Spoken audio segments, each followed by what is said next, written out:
વિદ્યાર્થી મિત્રો નમસ્કાર. ધોરણ 7 સામાજિક વિજ્ઞાન પાઠ 13 સંસાધનોનું જતન અને સંરક્ષણ. હવે આપણે સંસાધન શબ્દ એમ સાંભળ્યો છે, પરંતુ આપણે સાધન શબ્દથી પરિચિત છે કે મોટે ભાગે કોઈ પણ વસ્તુ હોય ને એને આપણે સાધન કહીએ. પરંતુ એટલે કોઈ વસ્તુ સાધન છે, પરંતુ એ વસ્તુ જ્યારે ઉપયોગમાં આવે ને ત્યારે આપણા માટે સંસાધન બની જાય છે. આપણે આ પાઠની અંદર આ જ ભણવાનું છે કે સંસાધન કોને કહેવાય, સંસાધનનો ઉપયોગ શું છે, કયા કયા પ્રકારના સંસાધનો હોય, ત્યાર પછી સંસાધનોનો કેવી રીતે વ્યય થયો છે, હવે એનું જતન અને સંરક્ષણ કેવી રીતે કરવાનું, એવું બધું આ પાઠની અંદર આપણે જોવાનું છે. તો પહેલાં જોઈએ સંસાધન. તો પૃથ્વી પરથી મળતા અને માનવીને ઉપયોગમાં આવતા કુદરતી પદાર્થોને સંસાધન કહેવામાં આવે છે. સંસાધન કોને કહેવાય છે? તો કે પૃથ્વી પરથી મળતા અને માનવીને ઉપયોગમાં આવતા કુદરતી પદાર્થોને સંસાધન કહેવામાં આવે છે. હવા, જળ, જમીન, વનસ્પતિ અને ખનિજોના સ્વરૂપમાં આપણને મળેલી કુદરતી બક્ષિસ એટલે કુદરતી સંસાધન. કુદરતી સંસાધન કોને કહેવાય છે? તો કે હવા, જળ, જમીન, વનસ્પતિ અને ખનિજોના સ્વરૂપમાં આપણને જે કુદરત પાસેથી બક્ષિસ કે ભેટ મળેલી છે તે એટલે કુદરતી સંસાધન. ટૂંકમાં જો કહેવું હોય તો કુદરત પાસેથી પ્રાપ્ત થયેલી સંપત્તિને કુદરતી સંસાધન અથવા કુદરતી સંપત્તિ કહેવામાં આવે છે. અને આ કુદરતી સંપત્તિમાં કોનો સમાવેશ થાય? તો કે હવા, જળ, જમીન, વનસ્પતિ, વિવિધ પ્રકારની ખનિજો, જંગલો, પર્વતો, નદીઓ, આ બધા કુદરતી સંપત્તિ છે અથવા કુદરતી સંસાધન છે. અને સંસાધનો રાષ્ટ્રીય અર્થતંત્રની કરોડરજ્જુ છે. સંસાધનો એ રાષ્ટ્રીય અર્થતંત્રની કરોડરજ્જુ છે. ટૂંકમાં કેવું હોય તો કોઈ પણ દેશના ઝડપી આર્થિક વિકાસ માટે એ દેશમાં કુદરતી સંસાધનો હોવા ખૂબ જ જરૂરી છે. જેટલા કુદરતી સંસાધનોનું પ્રમાણ વધારે તેટલું ઝડપથી તે દેશનો ઝડપથી વિકાસ થાય છે. ઉદાહરણ તરીકે આપણે વાત કરીએ, ધારો કે જમીન એ કુદરતી સંસાધન છે, કુદરતી સંપત્તિ છે. હવે જે દેશ પાસે ફળદ્રુપ જમીન હોય તો એમાં સારી ખેતી થાય, સારી ખેતી થાય એટલે સારી આવક થાય, તો તે દેશનો ઝડપથી વિકાસ થાય. પરંતુ જે દેશ પાસે જમીન છે પરંતુ એ જમીન ફળદ્રુપ નથી, રણ પ્રકારની જમીન છે, એની અંદર સારી ખેતી થઈ શકવાની નથી, તો આવા પ્રકારના જે દેશો છે ત્યાં કદાચ એનો વિકાસ ઝડપથી થાય નહીં. એટલે એનો અર્થ એવો થયો તો કે જ્યાં કુદરતી સંસાધનો વિપુલ પ્રમાણમાં છે ને તે દેશનો ઝડપથી વિકાસ થાય છે. એટલે ટૂંકમાં કોઈ પણ દેશના વિકાસ પાછળ સંસાધનો ખૂબ જ જરૂરી છે. એટલા માટે જ કહેવાયું છે કે સંસાધનો રાષ્ટ્રીય અર્થતંત્રની કરોડરજ્જુ છે. તે લોકોની શક્તિ અને સમૃદ્ધિના આધાર સ્તંભો છે. અને સંસાધનોની કેટલીક ચોક્કસ વિશેષતાઓ અને ઉપયોગિતાઓ છે. સામાન્ય રીતે સંસાધનો મર્યાદિત માત્રામાં ઉપલબ્ધ છે. તે સંસાધનોને વધુ ઉપયોગી બનાવવા આપણે વિવિધ તકનીકોનો ઉપયોગ પણ કરવો જોઈએ. ત્યાર પછી આપણે જોઈએ તો કે સંસાધનોના પ્રકાર. તો સંસાધનો આપણને વિવિધ રીતે ઉપયોગી છે. ખેતીથી શરૂ કરી ઉદ્યોગ અને પરિવહનની પ્રવૃત્તિ સુધીની તમામ પ્રવૃત્તિઓમાં પ્રત્યક્ષ કે પરોક્ષ રીતે કુદરતી સંસાધનો આપણને ઉપયોગી છે. ટૂંકમાં કેવું હોય ને તો આપણા જીવન વ્યવહાર ચલાવવા માટે આપણે સવારથી ઉઠીએ અને સાંજે સૂઈએ ને ત્યાં સુધી આપણે કુદરતી સંસાધનોનો ઉપયોગ કરીએ છીએ. આપણે આગળ કીધું સંસાધન એટલે એવા સાધનો કે જેને આપણે ઉપયોગમાં લઈ શકીએ તેવા સાધનો એટલે સંસાધન. અને આપણને ખબર છે કે આપણે સવારથી ઉઠીએ ત્યાર સાંજ સુધી સૂઈ જઈએ ત્યાં સુધીમાં એવા કેટલાય સાધનોનો ઉપયોગ કરીએ છીએ. એટલે ટૂંકમાં આપણી દરેક પ્રવૃત્તિમાં આપણે આવા સંસાધનોનો ઉપયોગ કરીએ છીએ. અને એ કુદરતી પણ હોય અને માનવ નિર્મિત પણ હોય. એમ ખોરાક તરીકે જમીન અને વનસ્પતિમાંથી પ્રાપ્ત થતી વિવિધ સામગ્રી, ઈંધણ અને ઉર્જા તરીકે સંસાધનો આપણને ઉપયોગી છે. એટલે સંસાધનોના મુખ્ય ઉપયોગ કરીએ તો પહેલાં તો ખોરાક તરીકે. એક ઉદાહરણ તરીકે આપણે ફળફળાદી એ કુદરતી સંસાધન છે. આપણે એનો ખોરાક તરીકે ઉપયોગ કરીએ છીએ. ખેતી કરીએ છીએ ત્યારે બધું અનાજ પકવીએ છીએ તો એ પણ કુદરતી સંસાધન થઈ ગયું, તો એનો પણ આપણે ખોરાક તરીકે ઉપયોગ કરીએ છીએ. એટલે એક તો ખોરાક તરીકે સંસાધન ઉપયોગી છે. બીજી વાત કરીએ આપણે જમીન અને વનસ્પતિમાંથી પ્રાપ્ત થતી વિવિધ સામગ્રી. ટૂંકમાં કેવું હોય ને તો કાચા માલના ઉત્પાદન તરીકે આપણે એનો ઉપયોગ કરીએ. આના માટેનું ઉદાહરણ જોઈએ, ધારો કે કાગળ ઉદ્યોગ છે. હવે કાગળ બનાવવા માટે આપણે લાકડાનો માવો જોઈએ. હવે એ લાકડાના માવા માટે આપણને વૃક્ષો જોઈએ અને વૃક્ષો આપણને જંગલોમાંથી મળે. તો જંગલો એ કુદરતી સંસાધન છે, બરાબર છે. પરંતુ જંગલો જો ન હોય તો કાગળ ઉદ્યોગ વિકાસ પામે નહીં. એટલે એનો અર્થ કાચો માલ, જંગલો માટેનો કાચો માલ એટલે વૃક્ષ હોય, વૃક્ષનો માવો. એટલે ટૂંકમાં કાચા માલને પ્રાપ્તિ તરીકે પણ આ કુદરતી સંસાધનો ઉપયોગી છે. ત્યાર પછી ઈંધણ અને ઉર્જા તરીકે આજે આપણે પેટ્રોલ, ડીઝલ, કેરોસીન આ બધું જે ઉર્જા એને ઉર્જાના સંસાધનો કહેવાય, ઉર્જા સ્ત્રોત કહેવાય. એ બધા પણ આપણને કુદરતી સંસાધનો દ્વારા જ મળે છે ને. કારણ ખનિજ તેલ એ કુદરતી સંપત્તિ છે. પેટ્રોલ, ડીઝલ, કેરોસીન એ કોઈ માનવી બનાવી શકવાના નથી. એ કુદરતી સંસાધનો છે. એટલે ટૂંકમાં આવી રીતે સંસાધનો ઉપયોગી છે. આવા સંસાધનોના પ્રકારની વાત કરીએ તો સંસાધનોને સામાન્યતઃ બે જૂથોમાં વહેંચવામાં આવે છે, કુદરતી અને માનવ નિર્મિત. એટલે કુદરતી સંસાધનો અને માનવ નિર્મિત સંસાધનો. ભૂમિ, જળ, ખનિજો અને જંગલોનો કુદરતી સંસાધનોમાં સમાવેશ થાય છે. બરાબર છે. કારણ કે જમીન છે, પાણી છે, ખનિજ છે, જંગલો છે એ કોઈ માનવીય નિર્માણ નથી કર્યું, પરંતુ કુદરત દ્વારા નિર્માણ પામેલું છે. એટલે કુદરતી સંસાધનો છે. અને કુદરતી સંસાધનોના પર પાછા બે પ્રકાર છે, જૈવિક અને અજૈવિક. જેમાં ભૂમિ, હવા, જળ, જમીન એ અજૈવિક સંસાધન છે, એમાં જીવ નથી. જ્યારે જંગલો અને પ્રાણીઓ એ જૈવિક સંસાધનો છે. બરાબર છે. વન્ય પ્રાણીઓ, પશુ પક્ષીઓ એ પણ કુદરતી સંસાધનોનો જ એક પ્રકાર છે. એટલે ટૂંકમાં જંગલો અને પ્રાણીઓ જૈવિક સંસાધનો છે. જૈવિક અને અજૈવિક કુદરતી સંસાધનોના બે પ્રકાર, જૈવિક અને અજૈવિક. એમ માનવીએ સર્જેલા ઔદ્યોગિક એકમો, સ્મારકો, ચિત્રકલા અને સામાજિક સંસ્થાઓ વગેરે માનવ નિર્મિત સંસાધનો છે. અને મનુષ્યમાં રહેલા જ્ઞાન, બુદ્ધિ, કૌશલ્ય, સ્વાસ્થ્ય અને અન્ય ગુણોનો સમાવેશ માનવ સંસાધનમાં થાય છે. કુદરતી સંસાધનોના વિકાસ માટે માનવ સંસાધન હોવું પણ ખૂબ જ જરૂરી છે. એટલે ટૂંકમાં સંસાધનના બે પ્રકાર છે, એક તો કે કુદરતી સંસાધન અને બીજું છે માનવ નિર્મિત સંસાધન છે. અને એમાં કુદરતી સંસાધનોમાં કોનો સમાવેશ થાય તો કે ભૂમિ, જળ, ખનિજ, જંગલો આ કુદરતી સંસાધનો છે. અને કુદરતી સંસાધનોના કયા બે પ્રકાર છે તો કે જૈવિક અને અજૈવિક. જૈવિકમાં કોનો સમાવેશ થાય તો કે જંગલો અને પ્રાણીઓ. ખુદ માનવી પણ જૈવિક સંસાધન જ કહેવાય. બરાબર છે.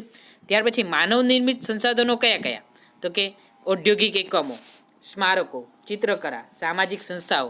બરાબર છે. આ સિવાય મનુષ્યએ અથવા માનવીએ પોતાની બુદ્ધિ દ્વારા જે કંઈ પણ સર્જન કર્યું ને એ બધાનો સમાવેશ માનવ સંસાધનમાં થાય છે. અને માનવ સંસાધન જો ન હોય ને તો કુદરતી સંસાધનોનું પણ કંઈ મહત્ત્વ નથી. કારણ કુદરતી સંસાધનોનો જે વિકાસ થાય છે ને એના માટે માનવ સંસાધન હોવું ખૂબ જ જરૂરી છે. કેટલાક એવા સંસાધનો છે જે ચોક્કસ સમયમાં સ્વયં નિર્માણ પામે છે. બરાબર. અમુક ચોક્કસ સમયે નિર્માણ પામે, જેમ કે ઝાડ, પાન, પશુ પક્ષી વગેરેમાં પોતાની જાતે પેદા થવાની ક્ષમતા હોય છે. આમ વન અને વન્યજીવ ચોક્કસ સમયમાં નિર્માણ પામતા રહે છે. એટલે ટૂંકમાં એ બધા નવીનીકરણીય સંસાધનો કહેવાય, કારણ કે એનું નિર્માણ થઈ શકે છે. જ્યારે જે આપણે ખનિજોની વાત કરી તો ખનિજો એ અનવીનીકરણીય સંસાધનો છે, કારણ એનું નિર્માણ થતું નથી, એ ખૂટી જાય તેવા છે. એને એટલા માટે સંસાધનોનું સંરક્ષણ કરવું ખૂબ જ જરૂરી છે. તો આપણે જોઈએ સંસાધનોનું સંરક્ષણ. આપણે જોયું તો કે કુદરતી સંસાધનો મર્યાદિત છે, જ્યારે માનવીની જરૂરિયાતો અમર્યાદિત છે. આપણી એક જરૂરિયાત પૂરી થાય એટલે તરત જ બીજી જરૂરિયાત સંતોષાય ઊભી થઈ જાય છે. આપણને ખબર છે કે ધારો કે મારી પાસે રહેવા માટે ઘર નથી, તો રહેવા માટે ઘર બની જાય પછી આપણને એવું થાય કે હવે ઘર તો છે થઈ ગયું, પરંતુ હવે મારે 4 વ્હીલ જોઈએ. બરાબર છે. 4 વ્હીલ થઈ જાય તો મારે ઘરમાં બધું ફર્નિચર જોઈએ. ટૂંકમાં આપણી જરૂરિયાતો ક્યારેય પૂરી જ નથી થતી. એટલે જરૂરિયાતો અમર્યાદિત છે. જ્યારે એ જરૂરિયાત સંતોષવાના જે સાધનો છે ને એ કુદરતી સંસાધનો કેવા છે? મર્યાદિત છે, ઓછા છે, ખૂટી જાય તેવા છે. છેલ્લા કેટલાક વર્ષોથી તકનીકી ક્ષેત્રે થયેલા અસાધારણ વિકાસ અને વસ્તી વિસ્ફોટથી સંસાધનોનો ઉપયોગ ખૂબ વધી ગયો છે. આ પરિસ્થિતિ વિશે ગંભીરતાથી નહીં વિચારીએ તો આપણે તેના માઠા પરિણામો ભોગવવા પડશે. એટલે જ ભવિષ્યની પેઢીઓ માટે સંસાધનોનું રક્ષણ કરવું એ આપણી સૌની ફરજ છે. પછી આપણે જે રીતે હવે સંસાધનોનો ઉપયોગ કરીએ છીએ ને એનાથી એવું લાગે છે કે ટૂંકમાં સંસાધનો ખૂટી જશે, એટલા માટે એનું, અને જો એ કદાચ ખૂટી જાય ને તો આપણા પછી આવનારી પેઢીઓ માટે એ રહેશે નહીં. એટલા માટે સંસાધનોનું રક્ષણ કરવું એ આપણી ફરજ છે. અને સંસાધનોનું રક્ષણ એટલે શું તો કે સંસાધનોનો વિવેકપૂર્ણ ઉપયોગ કરવો. એમ સંસાધનોનું રક્ષણ એટલે શું તો કે સંસાધનોનો વિવેકપૂર્ણ ઉપયોગ કરવો હોય. અને કેટલાક સંસાધનો પોતાની મેરેજ ચોક્કસ સમયમાં હિસ્સાની પૂર્તિ કરે છે અથવા અખૂટ હોય છે, જેને નવીનીકરણીય સંસાધનો કહે છે. આપણે આગળ કીધું તેમ કે જે સંસાધનો ક્યારેય ખૂટવાના નથી, પોતાની જાતે નિર્માણ પામે છે, એવા સંસાધનોને નવીનીકરણીય સંસાધનો કહે છે. દાખલા તરીકે જંગલો, જેમ કે જંગલો, સૂર્યપ્રકાશ, બરાબર છે. ત્યાર પછી એકવાર વપરાયા પછી પુનઃ ઉપયોગમાં લઈ શકાતા નથી કે બનાવી શકાતા નથી, તેને અનવીનીકરણીય સંસાધનો કહેવાય છે.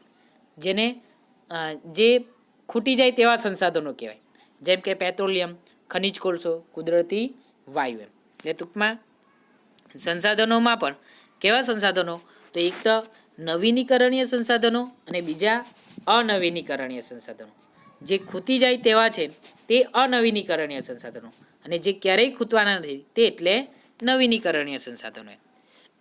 તો હવે આવા સંસાધનોની વાત કરીએ તો સંસાધનમાં ભૂમિ સંસાધન, જળ સંસાધન, જંગલ સંસાધન, કૃષિ સંસાધન, પ્રાણી સંસાધન, ખનિજ સંસાધન વગેરે જેવા સંસાધનોનો સમાવેશ થાય છે. આ ઉપરાંત માનવી પર એક સ્વયં સંસાધન છે. સંસાધનોને માલિકી, પુનઃપ્રાપ્યતા, વિતરણ ક્ષેત્રના આધારે પણ વર્ગીકૃત કરવામાં આવે છે. એટલે સંસાધનોને પણ જુદા જુદા પ્રકારે એનું વર્ગીકરણ કરવામાં આવે છે. શેના આધારે, તો કે માલિકીના આધારે, પુનઃપ્રાપ્યતાના આધારે અને વિતરણ ક્ષેત્રના આધારે. તો પહેલાં આપણે જોઈએ ભૂમિ સંસાધન. હવે આ બધા જે સંસાધનો છે એમાં પહેલાં જોઈએ ભૂમિ સંસાધન. તો કે એમાં જોઈએ પહેલાં જમીન નિર્માણ. જમીનનું નિર્માણ કેવી રીતે થાય છે? આપણે જે જમીન રહીએ છીએ એ જમીન કેવી રીતે બને છે? એ આપોઆપ ખેતી થતી નથી કે આપોઆપ જમીન બની જતી નથી. એની અંદર ઘણા બધા તત્વો ભેગા થાય છે, ત્યાર પછી જમીન બને છે. સામાન્ય રીતે ભૂસપાટીનું ઉપલું પડ, જેમાં વનસ્પતિ ઉગે છે, તેને આપણે જમીન કહીએ છીએ, બરાબર છે. જેમ આપણે એને ખોડીએ, નીચેથી જે માટી નીકળે એને આપણે જમીન નથી કહેતા, પરંતુ જે ઉપરનું પાતળું પડ છે એ ભૂસપાટીના ઉપલા પદને જ આપણે જમીન કહીએ છીએ. જમીન પૃથ્વીના પોપડા પરના અનેકવિધ કણોથી બનેલું એક પાતળું પડ હોય છે, અને એ ખડકોના નાના મોટા ટુકડા, કાંકરા, માટીની રજ કે જે અજૈવિક, જેને આપણે રેગોલિત કહેવામાં આવે છે. રેગોલિત કોને કહેવાય છે? ધારો કે ખડક એટલે કોઈ મોટો માટીનો ટુકડો છે, પર્વતો પર હોય ખડકો, એ ભાંગી જાય, નાના અમુક વર્ષો થાય એટલે એનું કહોવા થાય, તૂટી જાય, તૂટવા માટે એટલે નાના મોટા ટુકડા થાય.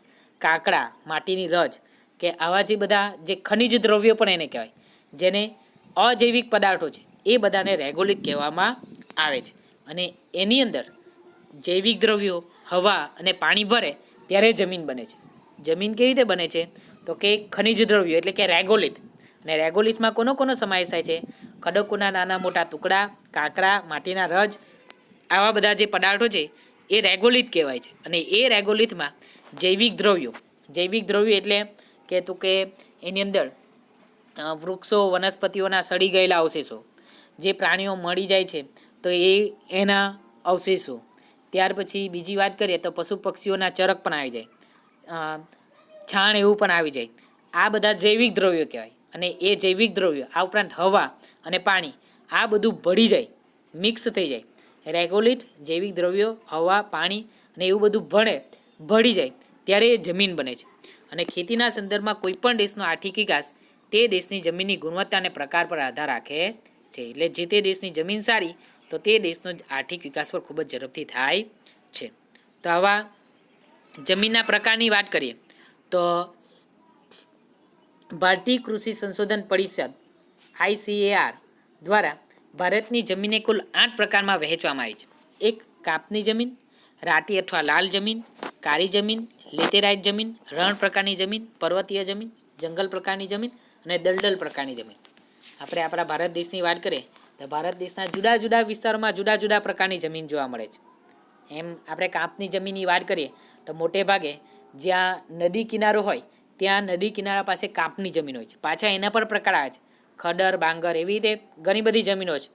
આ રાટી અથવા લાલ જમીન, કાળી જમીન, આવી અલગ અલગ પ્રકારની જમીનો આવેલી છે. અને એવી કેટલા પ્રકારની જમીન છે? તો કે 8 પ્રકારની જમીનો આવેલી છે. ત્યાર પછી જમીનનું ધોવાણ અને સંરક્ષણ. હવે જમીનનું ધોવાણ એટલે તો કે જમીનના જે માટીના કણો એક જગ્યાએથી બીજી જગ્યાએ ઘસરાઈ જવા, પાછી એક જગ્યાએથી બીજી જગ્યાએ જતા રહેવું, તો એને જમીનનું ધોવાણ કહેવાય. ને મોટે ભાગે જમીનનું ધોવાણ શેના દ્વારા થાય?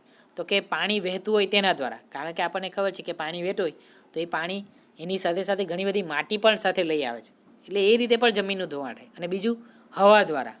રણ પ્રદેશના વિસ્તારોમાં વાત કરીએ તો પવન હોય તો એની સાથે ઘણા બધા રેતી પણ ઉડીને જતી હોય છે. એટલે પાણી કે હવા દ્વારા જમીનનું ધોવાણ થાય છે.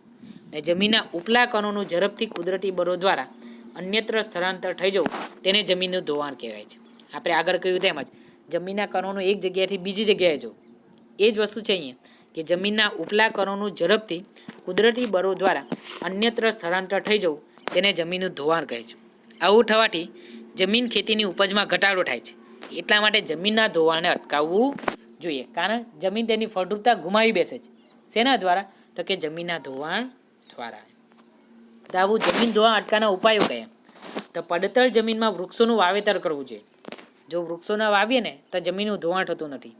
જ્યાં ધોરાવવાળી જમીન હોય કે જ્યાંથી પેલો પાણી વહે એટલે બધી માટી ઘસરાઈ જતી હોય તો એ ધોરાવવાળી જમીન છે ત્યાં પગથિયા પદ્ધતિથી ખેતી કરવી જોઈએ. જેમ કે ચાના બગીચા જે બનાવે એ પગથિયાની પદ્ધતિથી, એટલે ટૂંકમાં ધોરાવવાળી જમીન પર પગથિયા પદ્ધતિથી ખેતી કરવી જોઈએ. આડબંધ બાંધવા જોઈએ. જ્યાં પાણી વહી જતું હોય નકામું ત્યાં આડબંધ બાંધવા જોઈએ, જેથી પાણી વહી ન જાય અને એટલે જમીનનું ધોવાણ પણ નહીં થાય. ત્યાર પછી જમીન પર ચરાર પ્રવૃત્તિઓને પણ નિયંત્રણમાં લેવી જોઈએ. ત્યાર પછી રણ પ્રદેશમાં કાંટાની વનસ્પતિ ઉગાડવી જોઈએ, તો એના દ્વારા પણ કદાચ જમીનનું ધોવાણ ન થાય. એટલે આ જમીન ધોવાણના ઘણા બધા અટકાના ઉપાયો છે. હવે આપણે જોઈએ ભૂમિ સંરક્ષણ. તો ભૂમિ સંરક્ષણ એટલે જમીનનું ધોવાણ રોકીને જમીનની ગુણવત્તા જાળવવી. જમીનની ગુણવત્તા જાળવવી એટલે ભૂમિ સંરક્ષણ. નદીના કોટરો અને પહાડી ધોરાઓ પર વૃક્ષો ઉછેરવા. રણની નજીકના ક્ષેત્રોમાં વાટા પવનોને રોકવા. વૃક્ષોની હારમાળા ઉગાડવી. અનિયંત્રિત ચરણાને અટકાવવું જોઈએ. ફળદ્રુપતા ગુમાવી બેઠેલી જમીનમાં પુનઃ સેન્દ્રિય પદાર્થોનું ઉમેરણ કરવું જોઈએ, એટલે જૈવિક ખાતરો નાખવા જોઈએ.